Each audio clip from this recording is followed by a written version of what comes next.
নিঃসন্দেহে প্রীতম হাসানের কাছ থেকে অ্যাগেইন আমরা আরেকটা ভাইরাল সং পেতে যাচ্ছি। এই গানের যে অ্যারেঞ্জমেন্ট, সেট আপ সবগুলো একদম টপ নচ হয়েছে এবং এই যে সেন্সর বোর্ড নিয়ে একটা ঝামেলা চলতেছে এর মধ্যে তারা জাস্ট দর্শকদের একটা সারপ্রাইজ দিল। ইয়েস, একটা সারপ্রাইজ দিল।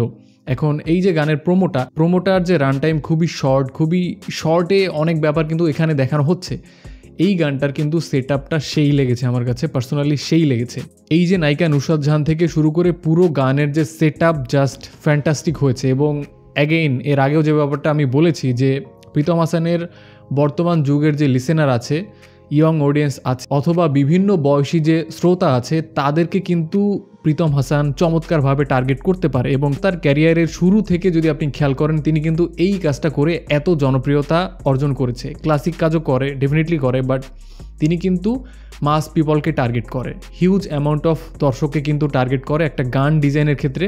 লোকাল বাস হোক, গার্লফ্রেন্ডের বিয়া হোক, অথবা ম্যাক্সিমাম সাকসেসফুল গান যদি আপনি খেয়াল করেন এই ব্যাপারটা দেখতে পাবেন। এবং ফাইনালি তুফানের যে গান ছিল লাগে উড়ে ধুরা, সেইটা তো জাস্ট ফাটায় চলেছে। প্রত্যেকটা বিয়ে বাড়িতে হোক, পিকনিকে হোক, বাংলাদেশের বিভিন্ন জায়গায় এই গানটা যে পরিমাণে চলেছে এবং আমার মনে হচ্ছে যে এটাও সেরকম একটা গান হতে যাচ্ছে। শাকিব খানকে সাধারণত এক্সট্রিম লেভেলের কোনো ডান্সে দেখা যায় না, বাট এখানে সিম্পলের মধ্যে যে স্টেপগুলো ছিল সেই স্টেপগুলো কিন্তু দেখতে বেশ ভালো লাগছে।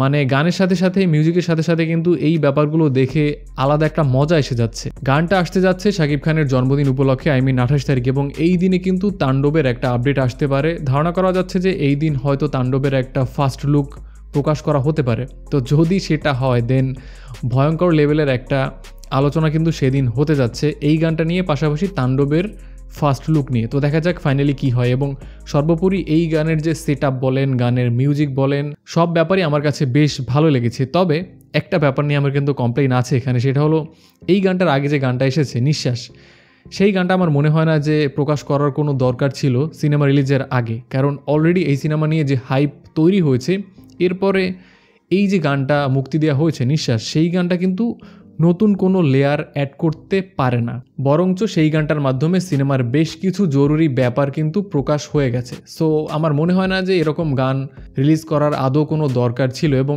এই যে গানটা, এই আইটেম সঙ্গের পর তাদের সরাসরি ট্রেলারে যাওয়া উচিত। এর মধ্যে আসলে তেমন কোনো আপডেট দেওয়া উচিত নেই। এবং 28 তারিখ যদি এই গানটা আনা হয় দেন এর মাঝে কিন্তু খুব একটা সময় থাকছে না, এর কয়েকদিন পরেই কিন্তু ঈদ। সো এই ব্যাপারটাই কিন্তু তাদের আরেকটু যত্নবান হওয়া উচিত, কারণ ঈদের মিনিমাম 2-4 দিন আগে কিন্তু ট্রেলার আনা উচিত। বাট সেই ব্যাপারটা কিন্তু একদমই হচ্ছে না যদি এই গানটা জন্মদিনে আসে।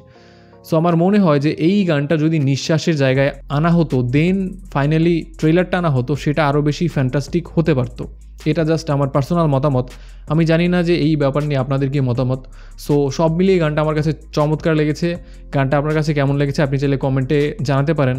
এবং যদি আপনি এই চ্যানেলে প্রথমবার হয়ে থাকেন দেন ডেফিনেটলি চ্যানেলটি সাবস্ক্রাইব করে দিবেন। আপনার সাথে দেখা হচ্ছে খুব শীঘ্রই। Till then, tata.